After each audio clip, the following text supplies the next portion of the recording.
Hello, everyone, and welcome to the Nikhil Hogan Show. I'm thrilled to introduce my guest today, harpsichordist and organist, Professor Nicoleta Paraschivescu. She teaches organ at the Academy of Music in Basel and is organist at the Church of St. Theodor in Basel as well. In 2015, she received her PhD from the University of Leiden for her doctoral dissertation about Giovanni Paisiello's Partimenti. She was awarded the hibou-Stiftung Prize in 2016 in recognition of her outstanding research on Partimenti. She's an expert in partimental realization and has contributed greatly to partimental research, as we will discuss more in the program. Professor Paraschivescu, it's my pleasure to welcome you to the show. Thank you very much. It's a pleasure for me to be part of your show, and I'm happy to talk to you for 1 hour. Wonderful. I want a little bit of background on you because you're such a marvelous player. When did you start playing keyboard, harpsichord, and organ? Oh, keyboard. I started when I was 6, but I started with piano. I come from Romania, actually from Transylvania, which is a part of Romania. And my background is German as well as Romanian.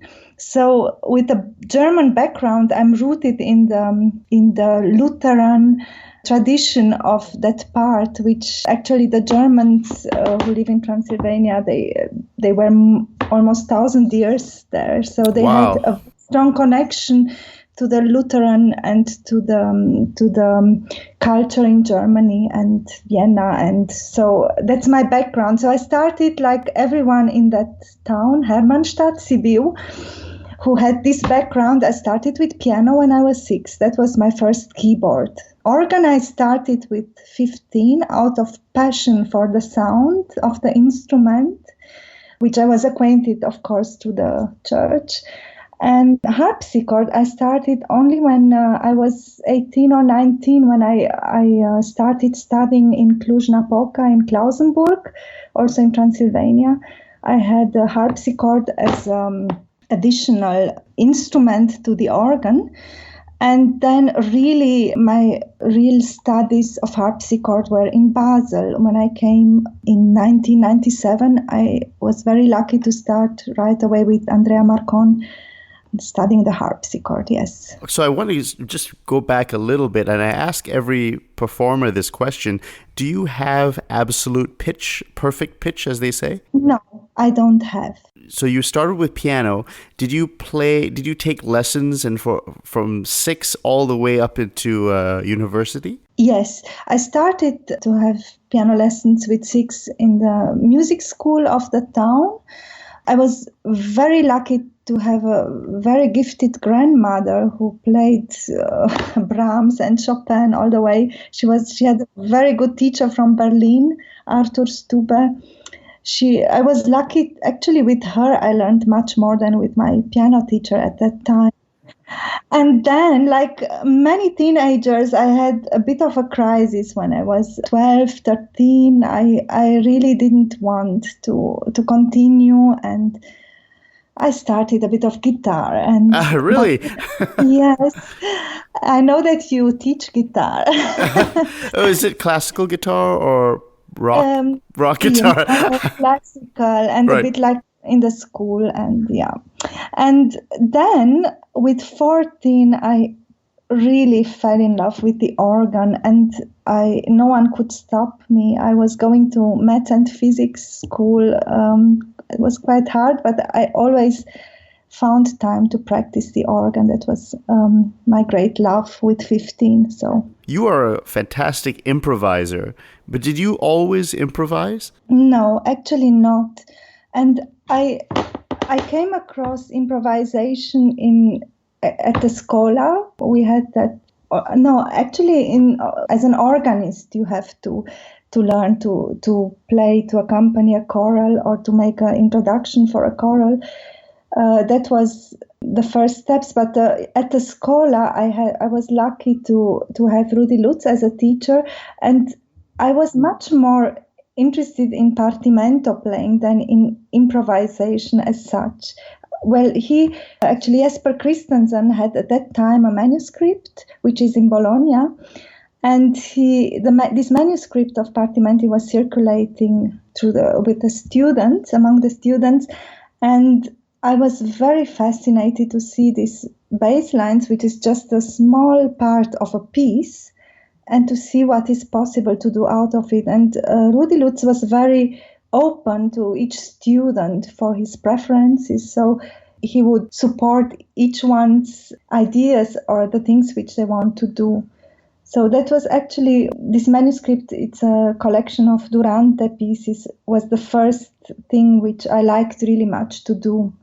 And from that point, I followed this path quite consequently. Can I ask, what year was this when you discovered Partimento? Was this before Professor Sanguinetti's book, The Art of Partimento? Yes, because I studied at the Scola, and at the end of my studies arose the question, what do I want to write about in my master work? So I made the first catalogue of Durante Partimenti.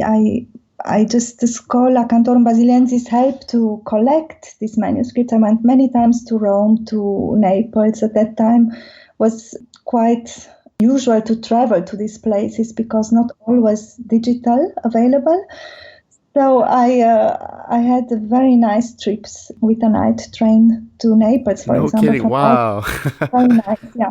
So, and there I found a lot of manuscripts and I made the first catalogue. This was 2008, and Professor Sanguinetti published his book some years later. He knew my work and he also translated my first article, Una chiave per comprendere, my first article about Durante. He helped with the Italian translation. There's so many questions I have to ask you. I mean, the first one, I guess, would be, how did you teach yourself how to realize this music authentically, and what was your steps in how do you learn to apply it in a historically accurate way? Yeah, that's a very good question. And that was, in a way, also the purpose of my book. There are different parts, because if today we look at this bass line, so Partimenti are just figured or unfigured bass lines, we have not much information. There is no recipe book how to do it. So we have to find different ways. And of course, I was lucky to have wonderful teachers like Rudi Lutz and Enrico Baiano in Naples. He's marvelous. He knows a lot about Neapolitan music and about Italian harpsichord music. Yeah, so I was lucky to get a lot of information from wonderful teachers, also like Robert Gerdingen and Giorgio Sanguinetti. But in the end, you have to look also to find the language of this style.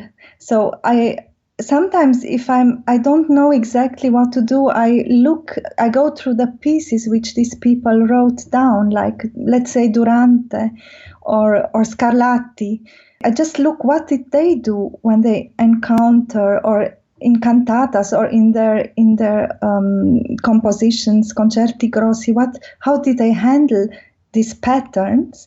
And that's a very good source of inspiration, apart from the teachers which I had. So I tried to find different paths, and in the end, you develop your own preferences. Right. Now, how did you come to choose Giovanni Paisiello as the main focus of your research for your doctoral dissertation? Yes, I mentioned before, in 2008, I made the catalogue of Francesco Durante's Partimenti, which I found available at that time.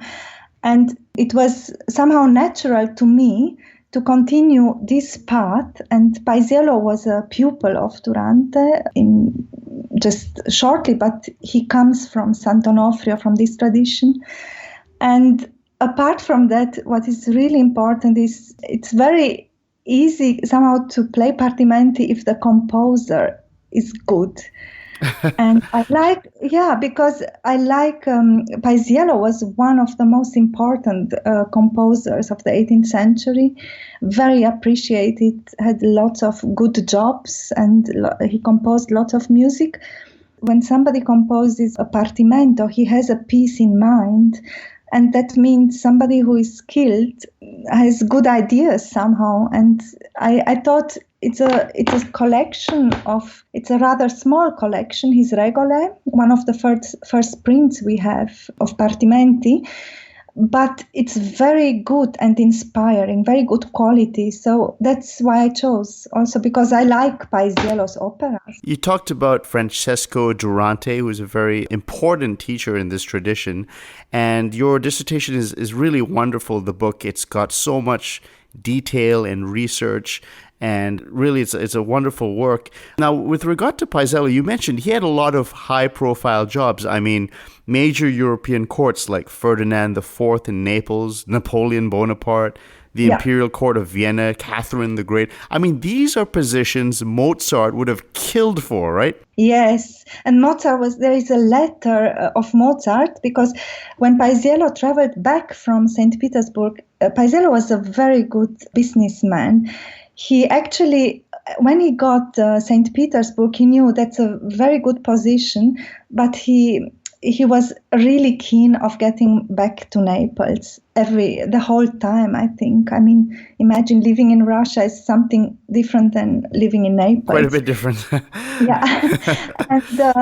And so what he did, he always sent letters to different people. He had a very good network in Europe, and he always sent his compositions to Naples, to the court. Whatever he wrote or a lot what he wrote in St. Petersburg, he sent to Naples. So finally he got a job in Naples, and he returned through Vienna and stayed in Vienna, I think something like more than half of a year at the court.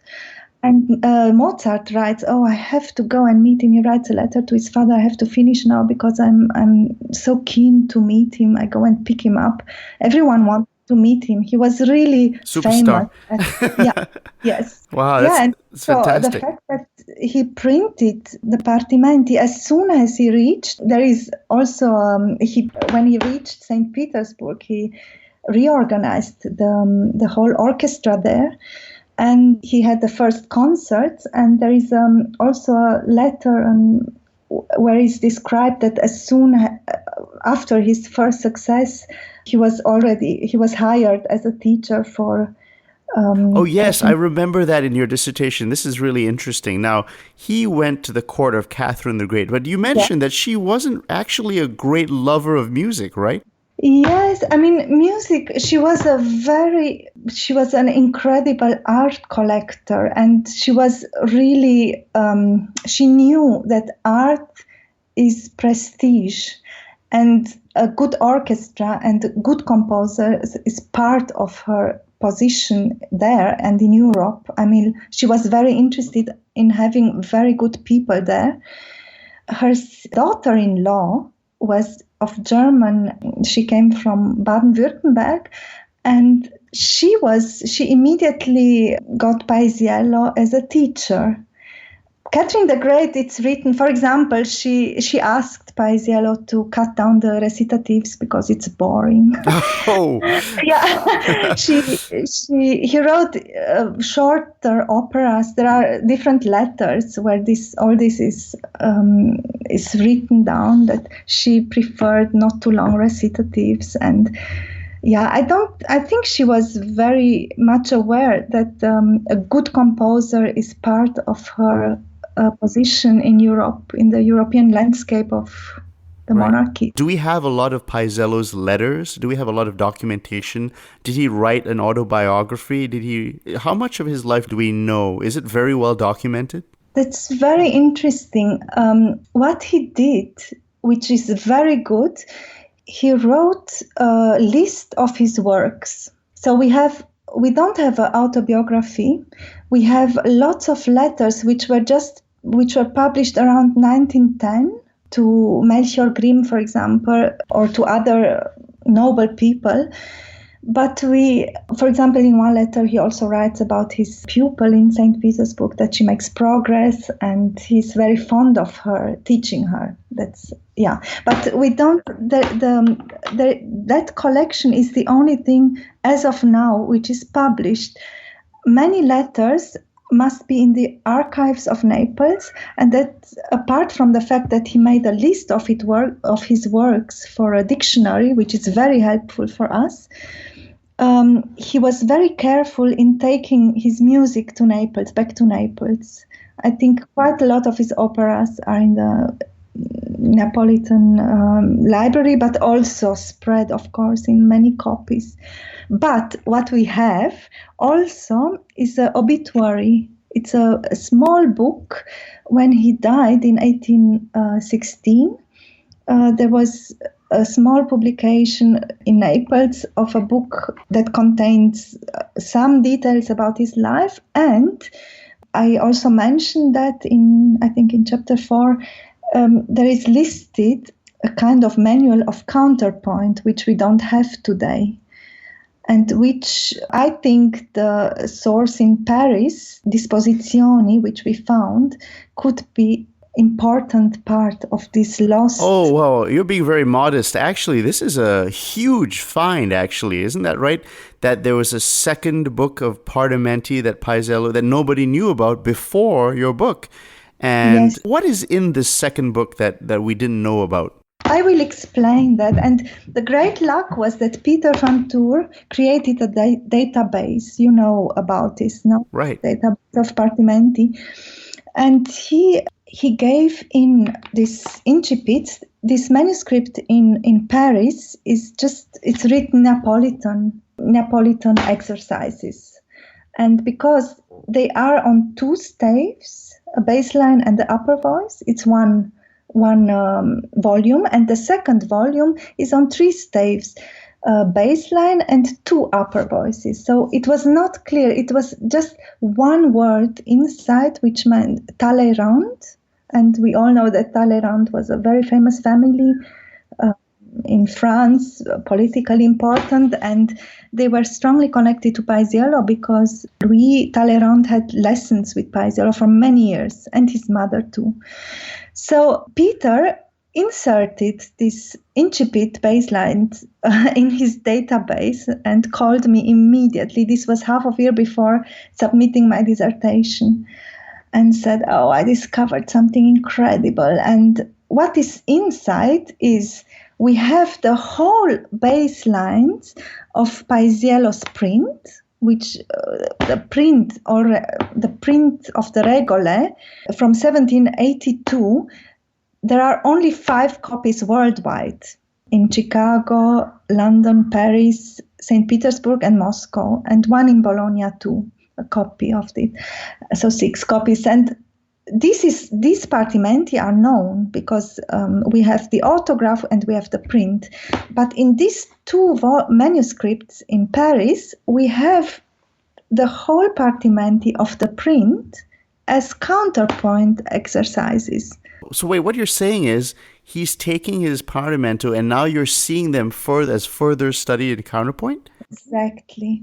And he adds 41 new ones. So it's going like a chain on a pearl necklace.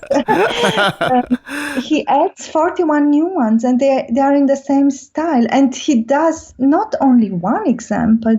We have 500 pages. 500 pages? Wait, Yeah. So hold on a second. So you get to see like how he does these, I guess, dispositions. Is that right? Yes. Yeah, because it's like this. You have from 1 or 2 examples up to 7 about on the same bassline. So this pupil who copied, I think, is a copy of these exercises, which is done very fast, and the exercises are not really all very skillful. They have also mistakes, but I think that it shows very clearly that what we see in many other areas of this teaching method, that variation was very important. So we have a bassline, and we do different things about different versions of compositions. Either Partimenti, use it either as a bassline of Partimento or as a bassline of a disposition. So, and we find this method of variation on the same bass also in solfeggi. So the idea of taking the same bass line, using it as a playing bass line for a partimento and playing it in different ways was used also as a bass line for dispositivity in learning how to compose. And that's why, for example, this position is useful when you want to learn how to compose a string quartet in an opera. You have an aria, so you learn, okay, you have this bass line, you have to write the parts of the strings. So you learn how to do that. And also, I want to say again, you cannot use each bass line as a partimento. A bass line must be really done for this purpose of being, the composer knows how to do it. He leaves a lot of space for imitation, for example, and for other ideas, and that you can have only if the bass line is done for this purpose. Also, for instance, and we were going to get into this in a minute, which is partimenti as genre types. So, for instance, a specific genre, the bass line is more suited for that particular context of a genre. Is that right? Yeah, that's another part we were talking earlier. That's another important part when one learns partimenti. According to me, you have to know different styles of the time. So that's what I tried in my book to show. This part, for example, with Paisiello, that's quite... Professor Paraschivescu, what did you mean by the bass line needs to be filled out or that kind of thing?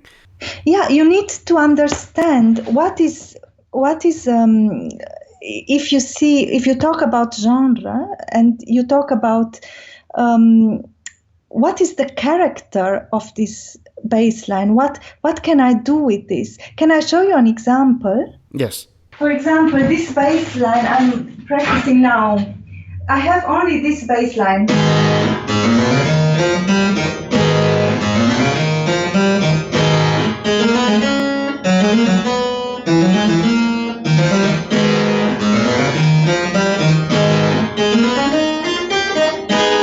So this won't be in a love scene of an opera. It will be a dramatic scene.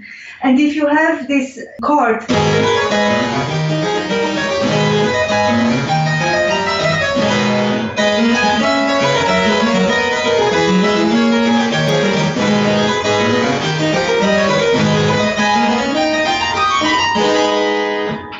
that's what I say with you have to have an imagination of what is the bass line for. Did you just improvise that? That is just sensational, what I just heard. I tried different. That was amazing. Let's just stop the interview and just do a concert right now.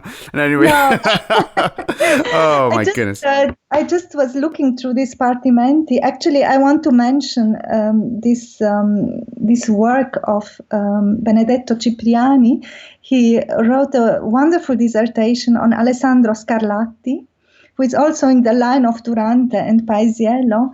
And this is a bass line by the beginning of Partimento by Alessandro Scarlatti. So this is really dramatic. And then you imagine these people in the 18th century, opera was the main genre, and lots of keyboard music and lots of instrumental music is like small opera scene. You have to have this love for the dramatic content of the piece. And Partimenti are in a way the same. They have a didactic purpose, but they are also artistically very important, and they need to be played like artistic pieces. So, can I ask you about that counterpoint notebook? Just again, so you mentioned that it was by Talleyrand, and it was not exactly of the highest quality. There were some mistakes here and there. Does that describe the entire thing? Do we have evidence of Paisiello himself correcting or giving model answers?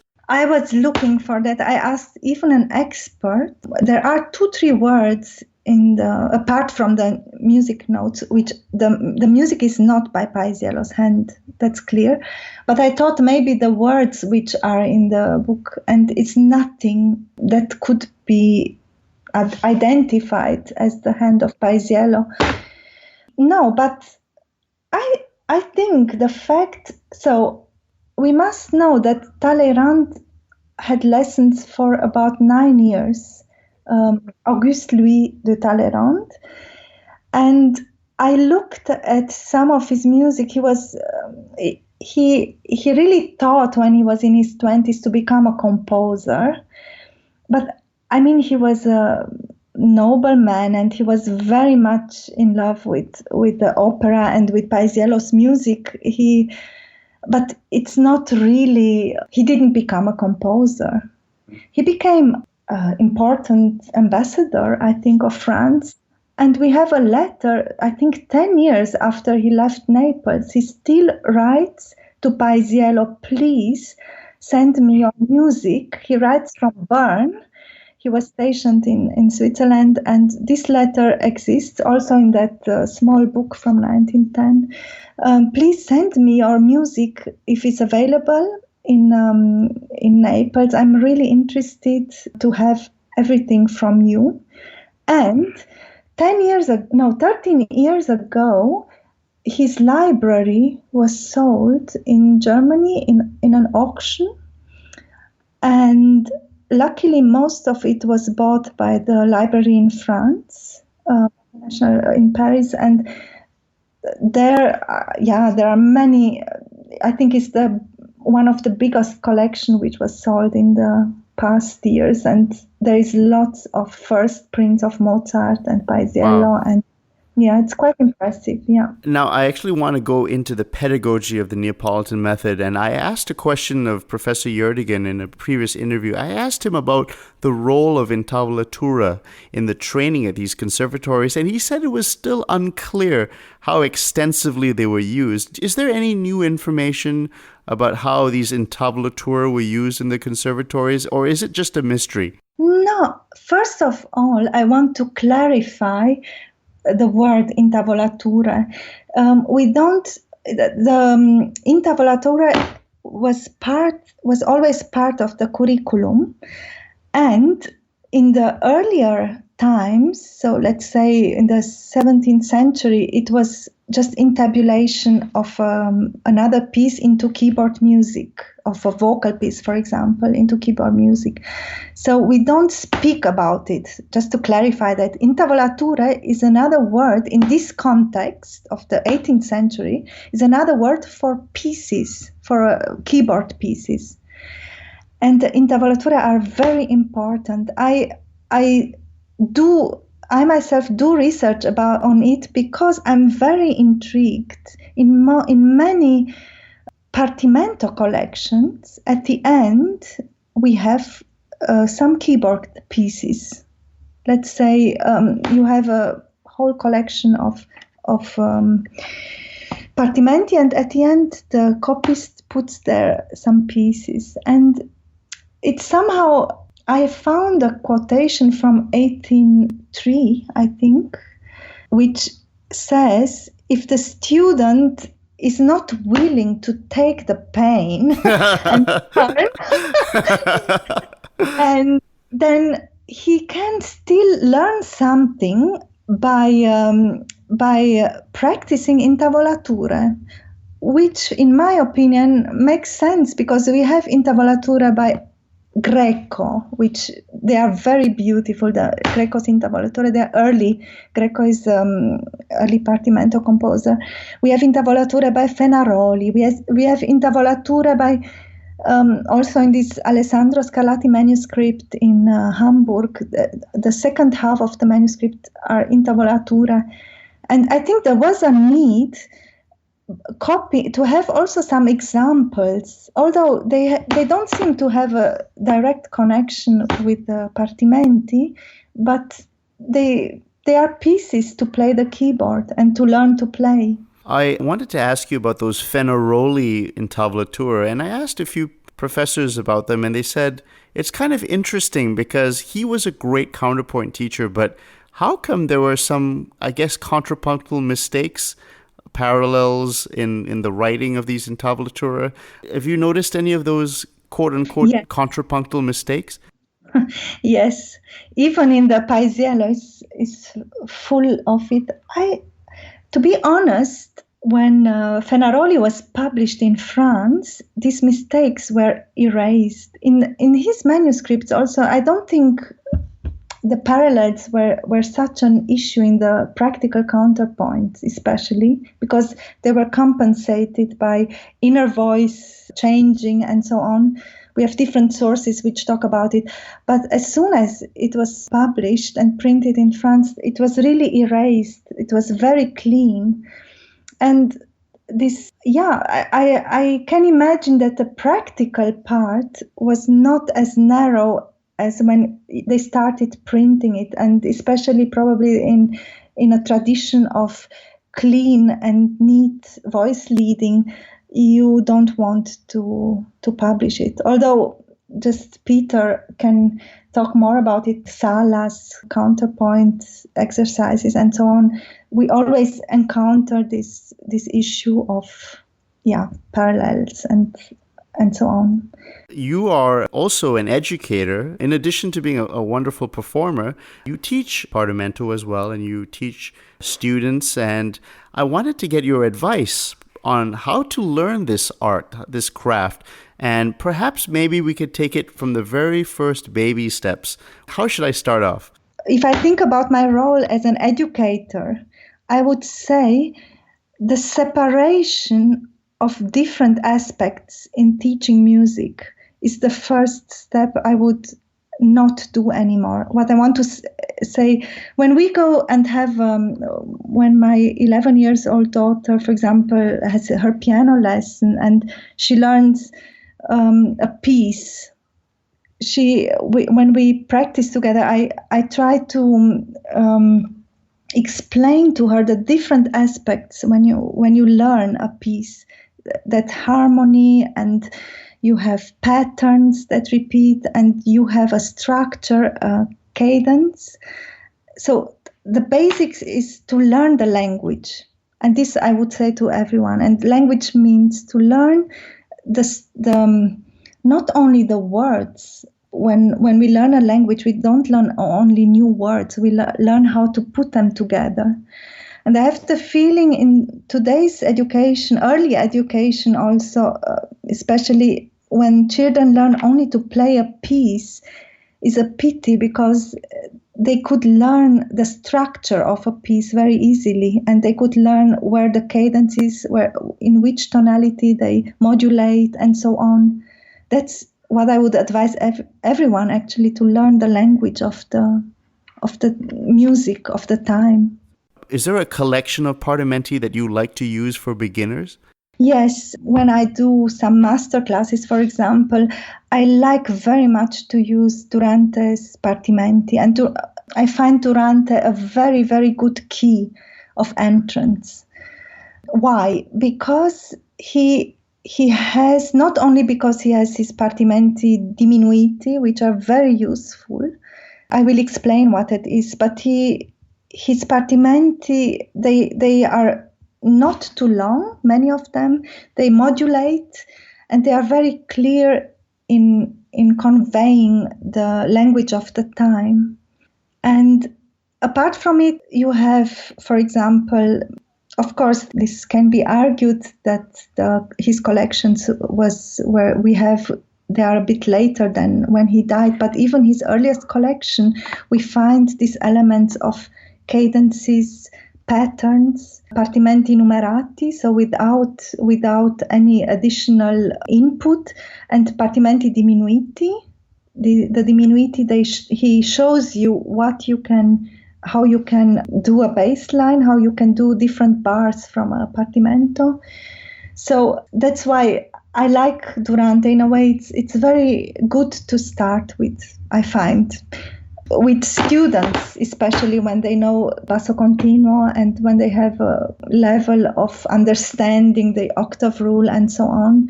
You can do very nice things with Durante. When you are a real beginner, probably there are other ways. Greco I find very nice because especially also his intavolature are really done for small children. There is a nice quotation per li piccoli. For the small ones, he has exercises. I like Greco's versetti, for example. They are very, very nice. And yeah, there are different ways, but we always have to also look at the music of the time. Again, in our mind, there is always the idea, okay, I do this now to learn this. But I think in that time, the purpose was to compose very fast. You had to get a job, you had to live. No, so you had to get a good job, and that's why they had also many competitions at the end of the school year in Naples. And is that what they had, like composition competitions?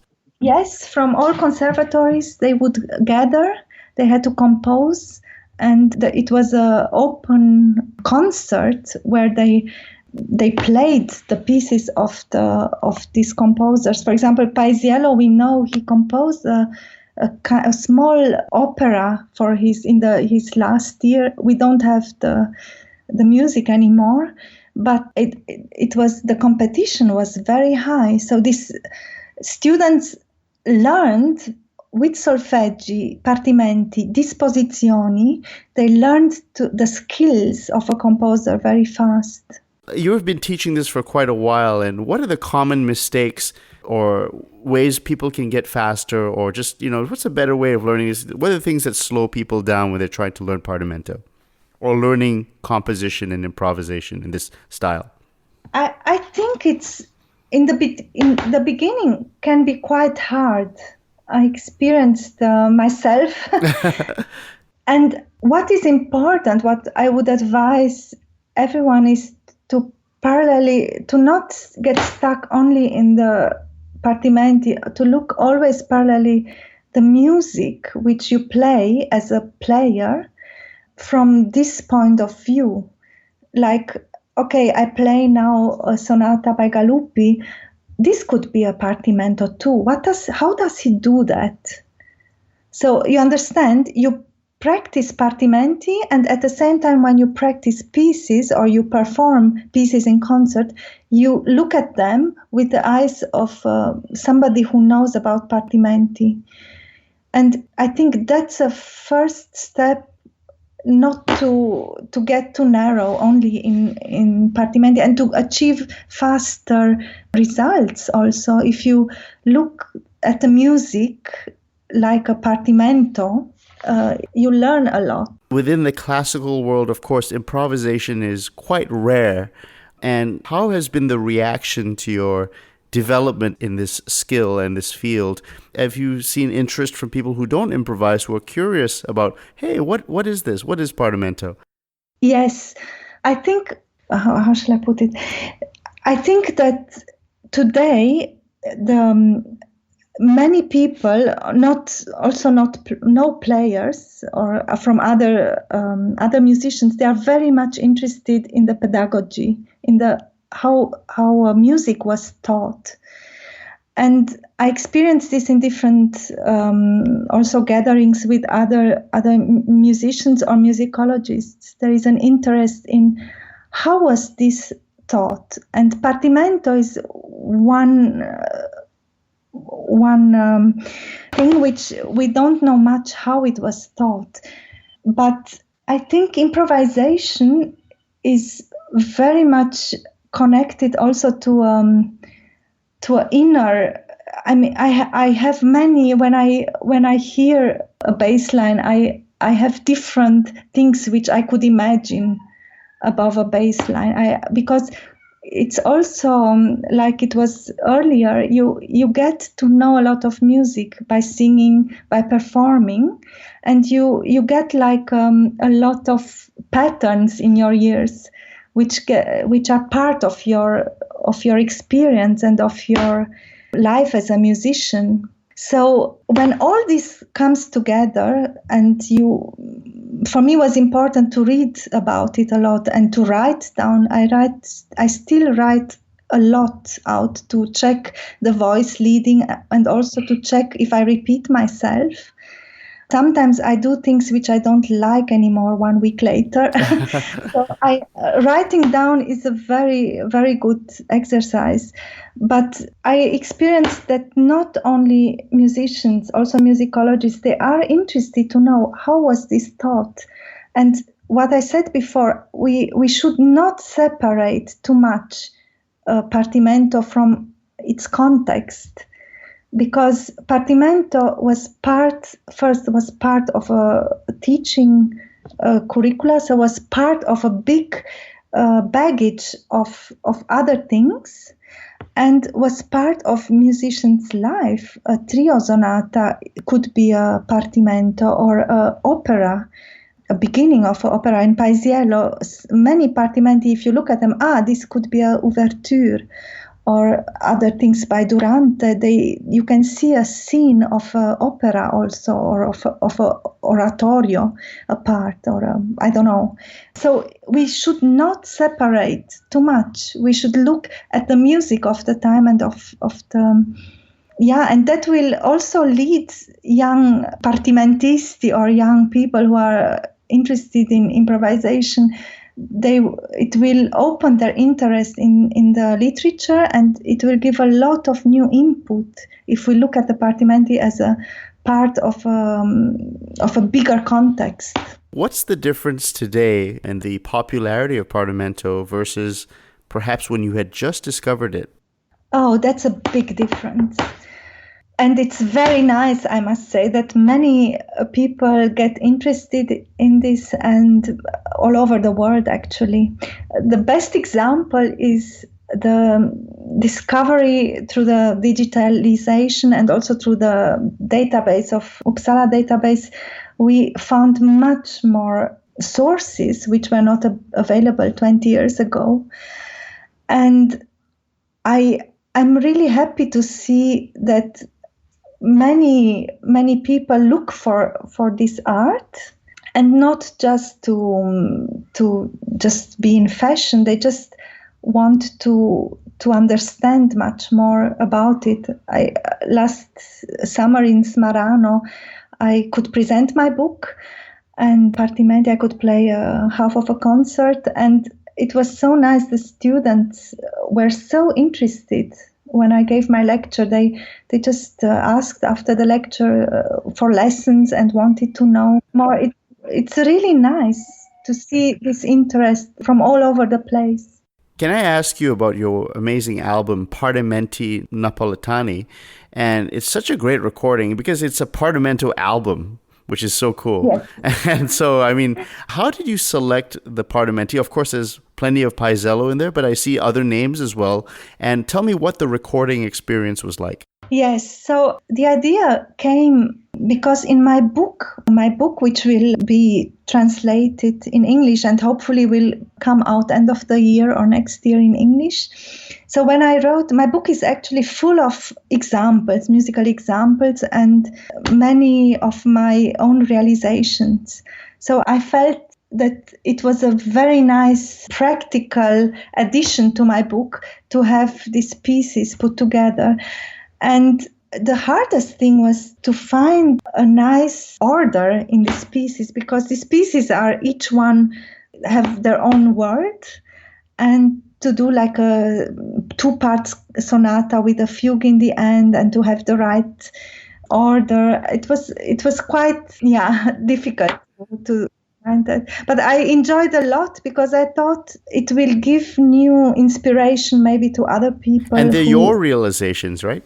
Yes. Wow, that's great. And they are part of my book. And I chose some Durante because of the connection to Paisiello.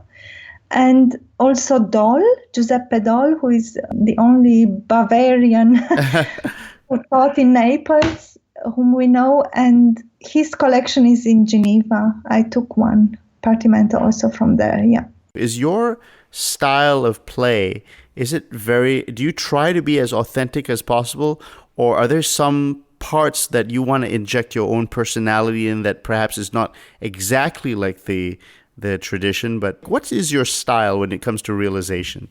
Yes, I think if you would ask 5 people to play the same Partimento, each one would play differently, luckily, because each one has probably its own background and baggage and taste.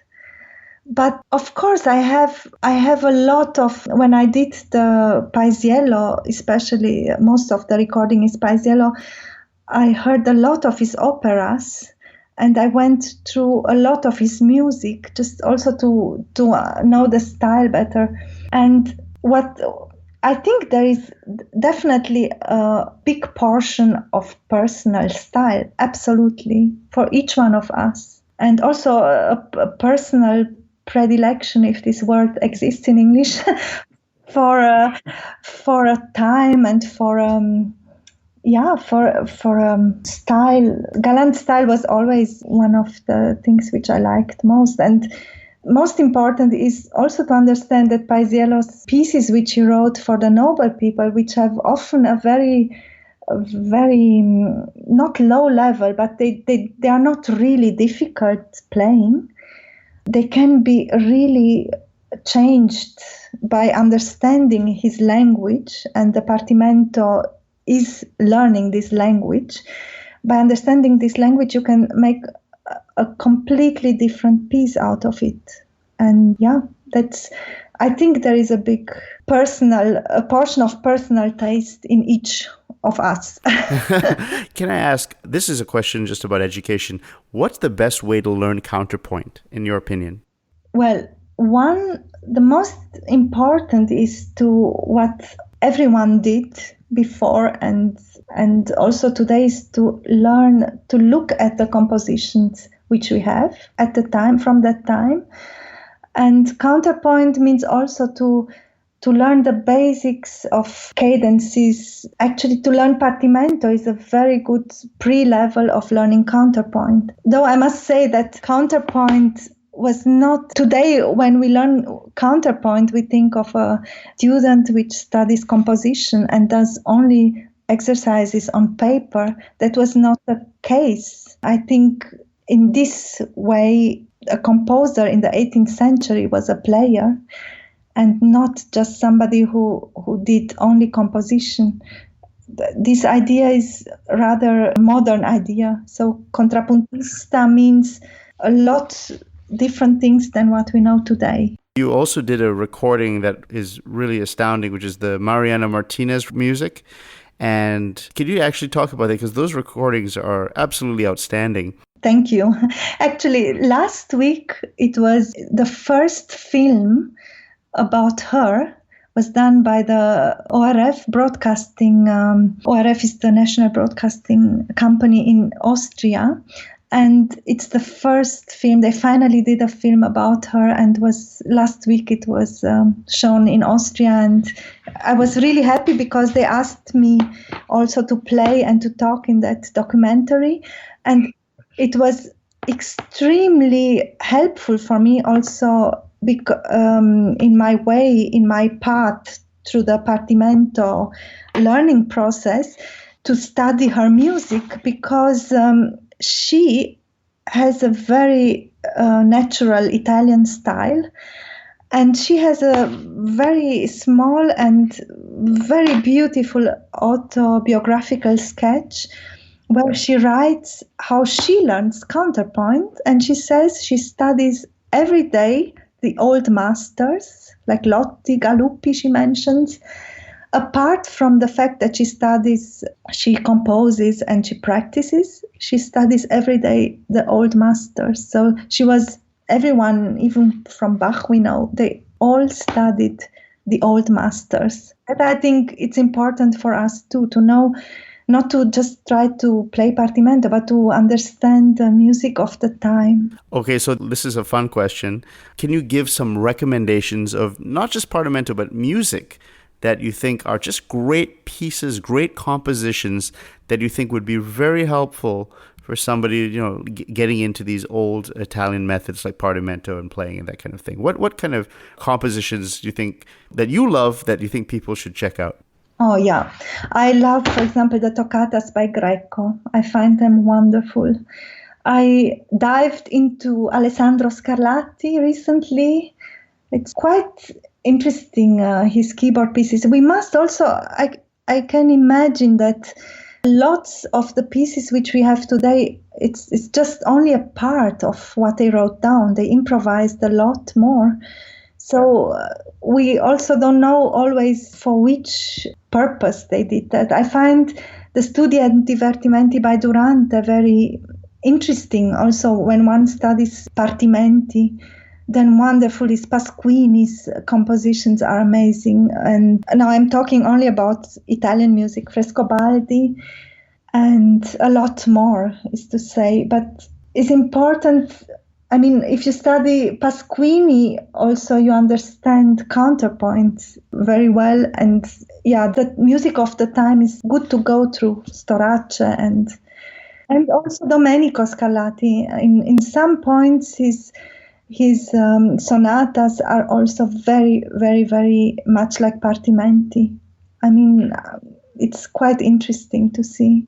Well, to end off, I guess my final question, Professor Paraschivescu, I'd like to ask you is, if you could change music education, how would you change it? I would, first of all, I would not separate harmony and understanding of the structure of a piece from the instrumental teaching. To explain, when you learn a piece today, a young pupil, I always find important that they understand in which tonality they are, where are the cadences, how does it modulate, what is the structure, because form is also important. Also in improvisation, form is very important.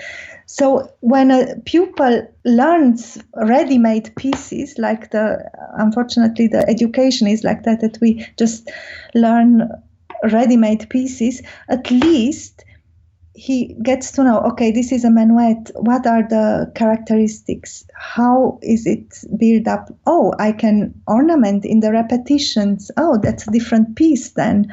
I have a young pupil who said this is a completely different piece if I do ornamentation.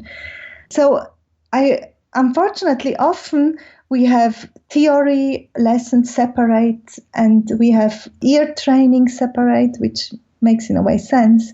But it's important. I would advise every teacher of an instrument who teaches his instrument to try from the beginning to explain to the young pupils or older pupils, this is the structure, look what he did, look, this could be an orchestral piece. This could be also, think it, when you play the piano or the harpsichord or the organ, think it as a orchestral piece. How do you do the articulation? How do you understand the modulation? In a holistic way, music was taught really, I think, for a very long time in a holistic way. Even it wasn't part of a big complex of art and culture.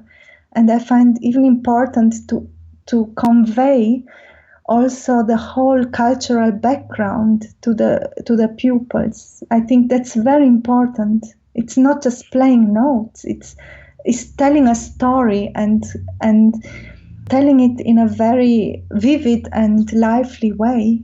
I have a minor follow-up question, actually. Do you find that when you look at music from, say, Beethoven, Brahms, Mendelssohn, maybe the 19th century, even the 20th century, Rachmaninoff, do you see parallels? Is the Partimento training given you eyes that you can see structure and form better, even in more modern pieces? Absolutely. First of all, we know that Brahms has done continuo exercises, basso continuo. I think they are in Vienna. The manuscript is in Vienna. But apart from that, they had a very thorough training in harmony, also in a practical way. it's amazing to see how Partimento was received in the 19th century in France, and they had practical harmony. Unfortunately, that was cut off in the 20th century. Practical harmony throughout the 19th century was Partimenti in France. So young César Franck learned Partimento playing from his teacher Hippolyte Collet. For example, Orlieniawski learned Partimento playing practically. Collet takes 1856 or 58 in his manual the whole 55 Partimenti diminuiti by Durante, and makes it also his own realizations in the more romantic language. But he teaches practical harmony by teaching Partimento. And I think France was somehow, they had a crisis, end of the 18th century, they had no conservatory, and when they built it up, they had this incredible respect and incredible, they liked the idea of having a school like the Italians had in the 18th century. So they really said in the documents of the conservatory of the beginning, we want a school like the Italians had, and we want to build it up like that. And the Paris school we find in Liszt, Kalkbrenner, Liszt, they all were trained, I think up to Debussy, were trained with Partimenti. You mentioned practical harmony. Now, do you have any use in your musical making?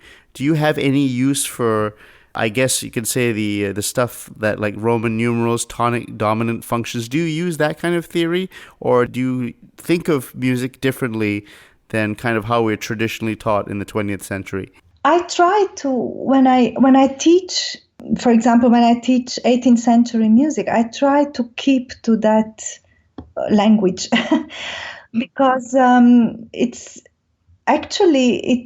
when you take the Grundgerüst or the essence of a piece in the 18th century, you can see that there is a kind of, we have lots of patterns and we have lots of things which repeat themselves, and that's good to talk then in the right language.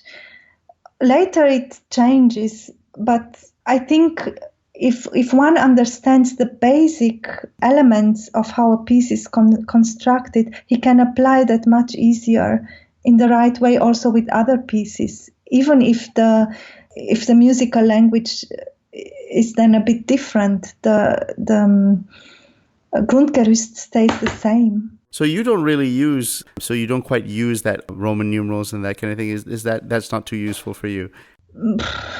Sometimes I try to, for example, I'm now relearning the third Ritter Sonata, which is 1850s. So I went really back to Ritter's school of organ school and the way he was building it up, and that's also a lot of practical exercises for the young organists in also improvisation, and that is a bit different, it's true. But we were talking now, I try to use the terminology of the time. That's clear to me, because otherwise it's confusing also. Well, I mean, thank you so much to the great Professor Nicoleta Paraschivescu. I mean, she is a phenomenal musician, performer, improviser. Please buy her book. And the English translation is coming out later this year, correct? So we can all buy it and enjoy it in English. Giovanni Paisiello's Partimenti. And you can please buy her CD, Partimenti Napolitani, which is just a fantastic recording of all these beautiful realizations. She improvised. She realized it. So it's really quality stuff. And really, it was a real joy for me to have you on the show and to talk to a real expert in this field. I hope you had a good time. And please come back again soon so we can further have more discussions, because I know a lot of people are really interested in this topic and they really want to know more from an expert like you. So Professor Paraschivescu, thank you so much. Thank you very much for having me, and see you again maybe when the book is out. Yes, wonderful. Okay. Thank you so much. Yes. Bye.